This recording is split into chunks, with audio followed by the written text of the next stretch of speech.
नमस्कार दोस्तों, स्वागत है आपका आपके अपने YouTube channel Lakshmi Narayan academy में।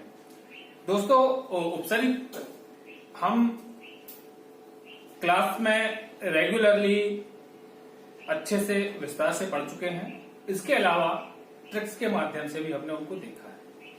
इसका जल्दी ही मैं एक सेट पेपर लेके आने वाला हूं, जिसमें जो मैंने बताया है उससे रिलेटेड क्वेश्चन एमपीएसआई में खास तौर से पूछे गए हैं।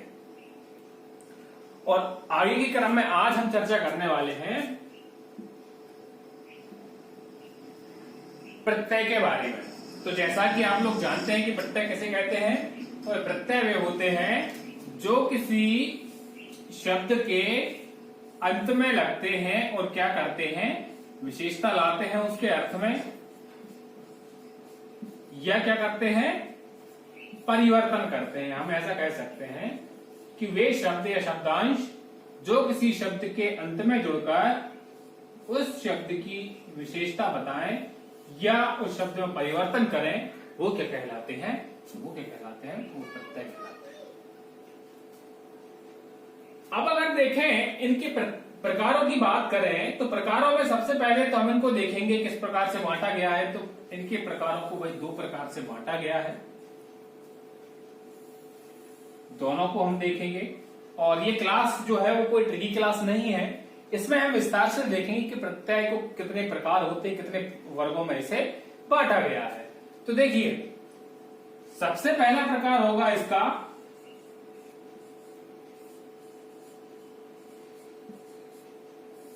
कृत प्रत्यय, और दूसरा क्या होगा, तो दूसरा कृत प्रत्यय हो गया। दूसरा क्या होगा, दूसरा होगा तद्धित प्रत्यय। इन दोनों के बारे में हम विस्तार से देखने वाले हैं। एक साधारण सी बात आपको ध्यान रखनी है, और वो ये है कि देखिए, कृत प्रत्यय का अर्थ है किससे, क्रिया से। और क्रिया का मूल क्या होता है, तो क्रिया का मूल होता है धातु से। इस बारे में हम पिछली क्लासों में पढ़ चुके हैं। दूसरी चीज क्या बचती है, देखिए, क्रिया को छोड़ के अन्य किसी शब्द के अंत में जो प्रत्यय लगेंगे वो तद्धित प्रत्यय कहलाएंगे। हम आगे क्लास में देखने वाले हैं। हमारा मेन टॉपिक क्या है, अभी हम देखेंगे किसके बारे में, कृत प्रत्यय के बारे में। बात आपको यह ध्यान रखनी है कि कृत प्रत्यय जो होंगे वो क्रिया के या फिर धातु रूपों के अंत में लगेंगे, और किस प्रकार से क्या उनके प्रकार होते हैं वो भी हम इसमें देखेंगे। तो चलिए शुरू करते हैं, बढ़ते हैं आगे की तरफ। तो देखिए, सबसे पहला प्रकार है इसका कर्तृवाचक। ध्यान रखेंगे, हम किसको देख रहे हैं, हम देख रहे हैं भाई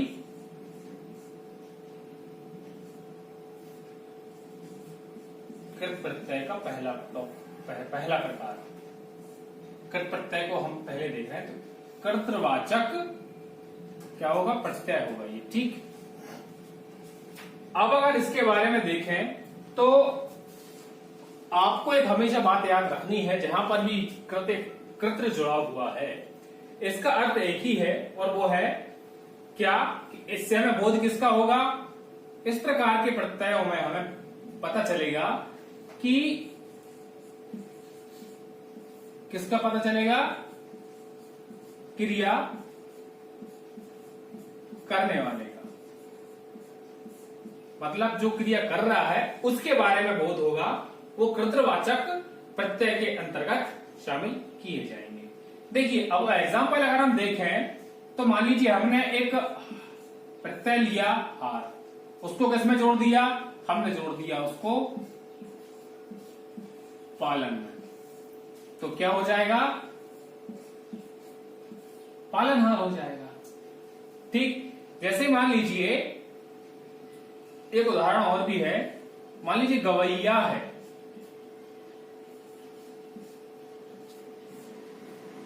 मान लीजिए झगड़ालू है,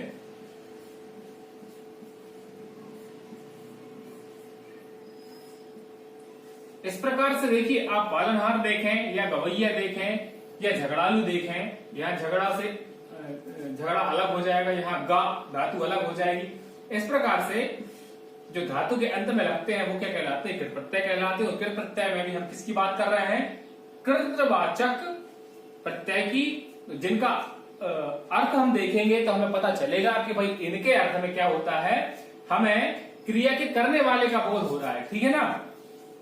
गवैया कौन होता है, गाने वाला होता है। भाई झगड़ालू कौन होता है, तो झगड़ा करने वाला होता है। पालनहार कौन होता है, तो जो हमारा पालन करता है वो हमारा पालनहार होता है।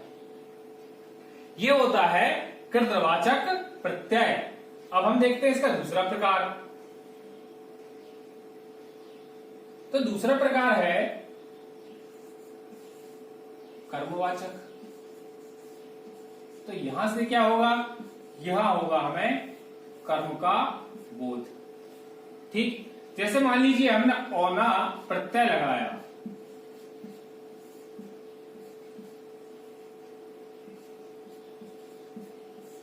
खेल में, तो शब्द क्या बनेगा,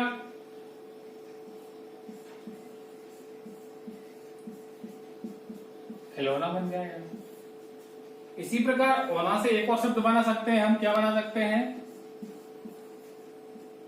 बिछौना। अर्थ कहने का यह है, आपको कर्म का ध्यान रखना है। और कर्म क्या होते हैं ये हम प्रीवियस लेक्चर में, पिछली कक्षाओं में आपको बता चुके हैं।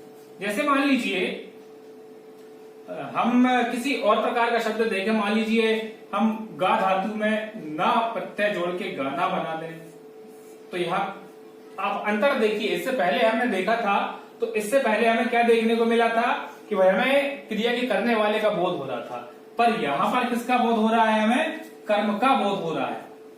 और ऐसे ही मान लीजिए हम देखें, नी प्रत्यय लगाकर ओढ़नी बना लें, और मान लीजिए चलनी बना लें, तो इन प्रकार के जो शब्द हैं, इनसे हमें किसी करने वाले का बोध ना होकर ये किसकी ओर इशारा कर रहे हैं, कर्म की ओर इशारा कर रहे हैं। इसीलिए ये क्या कहलाते हैं, कर्मवाचक प्रत्यय। अब इसके बाद यहां तक तो आप समझ ही गए होंगे। अब हम देखेंगे अगला, तो थर्ड पॉइंट होगा हमारा किसका,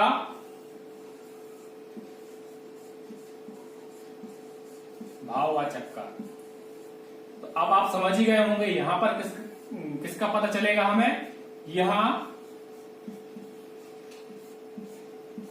भाव के बारे में हमें शब्द देखने को मिलेंगे। अब कैसे देखने को मिलेंगे, मान लीजिए हमने लिया आन प्रत्यय, तो यहां से शब्द बनाया हमने क्या, थकान। क्या शब्द बनाया, शब्द बनाया थकान। तो अब देखिए ये क्या है, यहां से हमें भाव पता चल रहा है कि नहीं चल रहा है, भाववाचक प्रत्यय के अंतर्गत। दूसरा मान लीजिए हम मान लेते हैं आई, हमने उपसर्ग लिया, सॉरी प्रत्यय लिया, और हमने बना दिया लड़ाई, तो ये भाववाचक संज्ञा की ओर इशारा करते हैं, इसलिए ये क्या कहलाते हैं। उसी प्रकार से मान लीजिए लिख धातु से हमने बना दिया लिखाई, तो यहां भी क्या हो रहा है, हमें भाववाचक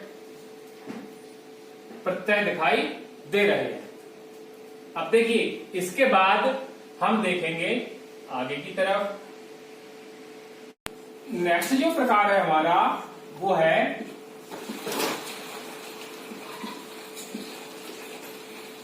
क्रियावाचक प्रत्यय।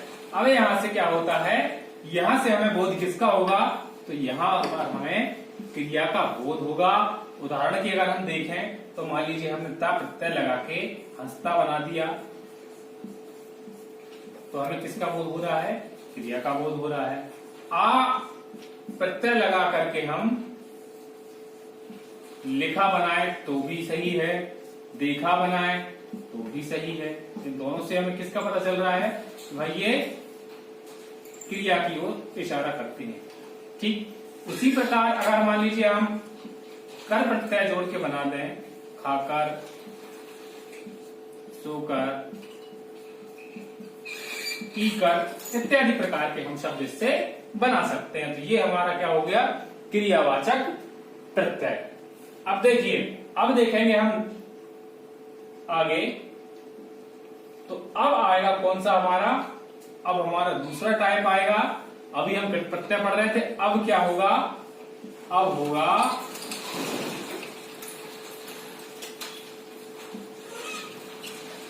तद्धित प्रत्यय। उसमें भी पहला प्रकार कौन सा होगा, तो पहला होगा भाववाचक।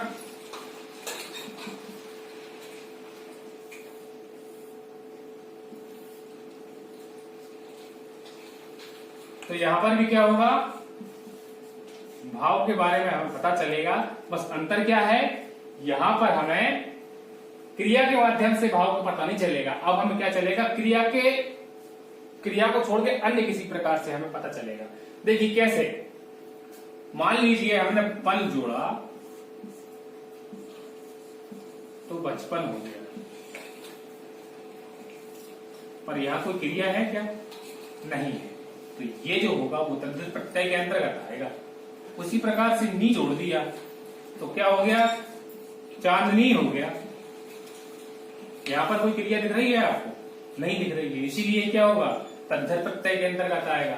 भाव हमें उसमें ही पता चल रहे थे, पर अगर क्रिया के माध्यम से पता चले तो वो प्रत्यय के अंतर्गत आएगा, और अगर क्रिया के अलावा किसी अन्य शब्द में जुड़े हुए हैं तो क्या होगा, तद्धित प्रत्यय के अंतर्गत आएगा। उसी प्रकार से मान लीजिए आहट हम जोड़ दें, आहट प्रत्यय का इस्तेमाल करके हम मान लीजिए बना ले गर्माहट, या मान लीजिए मैं बना दूं आज से खटास, खास जोड़ के क्या बना दूं, खटास। इस प्रकार कहने का अर्थ यह है कि हमें भाव को पता क्रिया से भी चलेगा, इसके अतिरिक्त हमें क्रिया को छोड़कर अन्य से भी भाव का पता चलेगा, चाहे संज्ञा हो या सर्वनाम हो। ठीक है, यहां पर देखिए आप, जैसे बचपन बना है, हमें भाव पता चल रहा है, चांदनी पता चल रहा है, गर्माहट से भी हमें भाववाचक संज्ञा ज्ञान हो रहा है, और खटास से भी पता चल रहा है।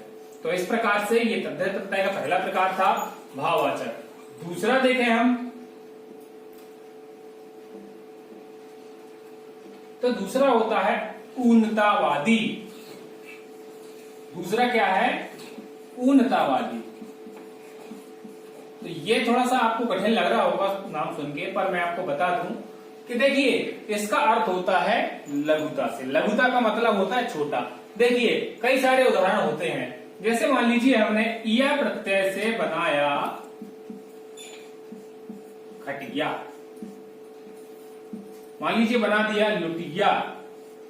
अब आप कहेंगे सर ये लघुता से किस ओर इशारा करते हैं। देखिए मान लीजिए अगर हम लोटा का इस्तेमाल करें और साथ में लुटिया का इस्तेमाल करें तो बड़ा कौन होगा, जाहिर सी बात है उच्चारण से ज्ञान हो रहा है कि भाई आकार जो होगा वो लोटे का बड़ा होगा, और हमने किसका इस्तेमाल किया है, लुटिया का इस्तेमाल किया है। इस प्रकार से कहने का अर्थ यह है कि ऊनतावादी में ऐसे प्रत्ययों का इस्तेमाल किया जाता है जो लघुता को प्रदर्शित करे। जैसे मान लीजिए मैंने री प्रत्यय लिया और बना दिया क्या, छतरी। अब अगर मान लीजिए छाते का इस्तेमाल करें, छाता, तो छाता क्या होगा, बड़ा होगा। अब हमने क्या किया है, छतरी का प्रयोग किया है, दैट मीन्स हमने क्या किया है, लघुतावादी भी कहीं कहीं इसका नाम मिलता है।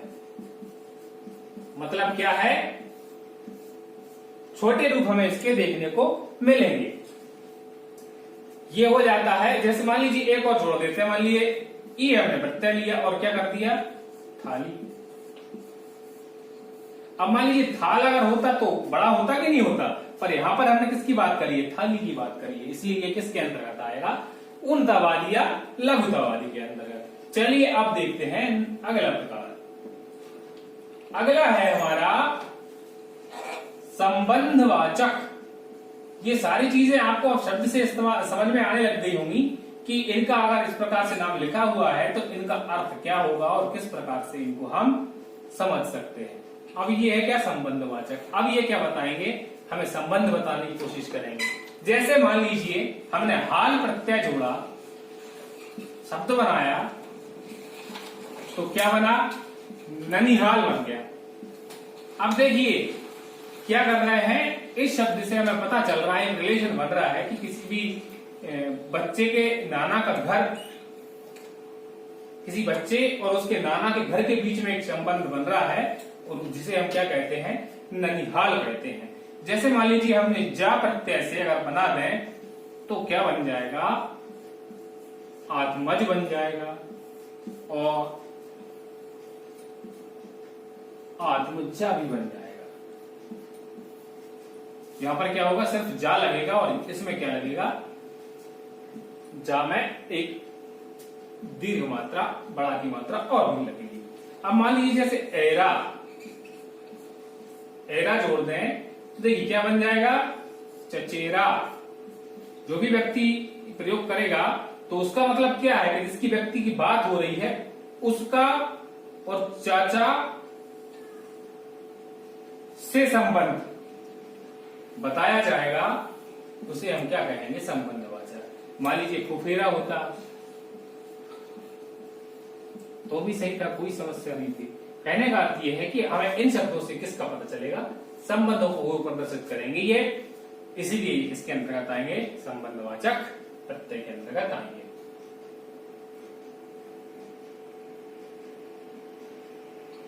अब देखिए, अब आया कर्तृवाच्य, कर्तृवाचक। देखिए अभी क्या होगा, इनकी पहचान किससे होगी, काम से इनको जाना जाएगा। क्या होगी, कैसे होगी पहचान इनकी, काम से पहचान होगी। जैसे मान लीजिए आर, मान लीजिए हमने क्या ले लिया, प्रत्यय ले लिया। अब देखिए इससे ऐसे कैसे शब्द बनेगी जिनकी पहचान किससे हो, काम से। मान लीजिए हमने क्या कर दिया भाई, हमने कर दिया सुनार। तो देखिए इस शब्द से हमें उनके काम के बारे में ज्ञान हो रहा है कि नहीं हो रहा है। तो भाई वह व्यक्ति जो किसका काम करता है, सोने का काम करता है। उसी प्रकार से क्या हो जाएगा, लोहार भी हो जाएगा, जो क्या करता है, लोहे का काम करता है। उसी प्रकार से हमने मान लीजिए हारा अगर जोड़ दिया तो हारा जोड़ने से क्या बन जाएगा, लकड़हारा, लकड़हारा बन जाएगा। इससे हमें पता चल जाएगा कि वह उस व्यक्ति की बात हो रही है जो क्या करता है, लकड़ियां बेचता है। उसी प्रकार से मान लीजिए हम चित्र जोड़ दें तो क्या हो जाएगा, सॉरी कार में क्या जोड़ दें, चित्र जोड़ दें। हम प्रत्यय क्या लेंगे, प्रत्यय लेंगे हम कार, और शब्द क्या बन जाएगा, चित्रकार बन जाएगा, नाटककार बन जाएगा। इस प्रकार से बने शब्द कर्तृवाचक प्रत्यय कहलाते हैं। तो उम्मीद है दोस्तों आपको ये प्रत्यय भी समझ में आए होंगे, और यदि आपको लगता है कि हमारा प्रयास आपको अच्छा लग रहा है, आप कुछ इससे सीख रहे हैं, हम हमेशा कोशिश करते हैं कि आपको विस्तार से भी वीडियो उपलब्ध होते रहें, और जहां पर आपको आवश्यकता लगे ट्रिकी वीडियोस का, तो मैं ट्रिकी वीडियोस भी कोशिश करता हूं कि आपको कम समय की बेहतर से बेहतर ट्रिक्स आपको हिंदी व्याकरण की उपलब्ध कराऊं। तो अब आपको ये वीडियो कैसा लगा है, आप हमें अपना अमूल्य समय देकर कमेंट कीजिए, और साथ ही साथ हमें अपने सुझाव भी भेजते रहिए, ताकि हम आपके लिए अपनी सेवाओं को और भी बेहतर बना सकें। धन्यवाद, शुक्रिया।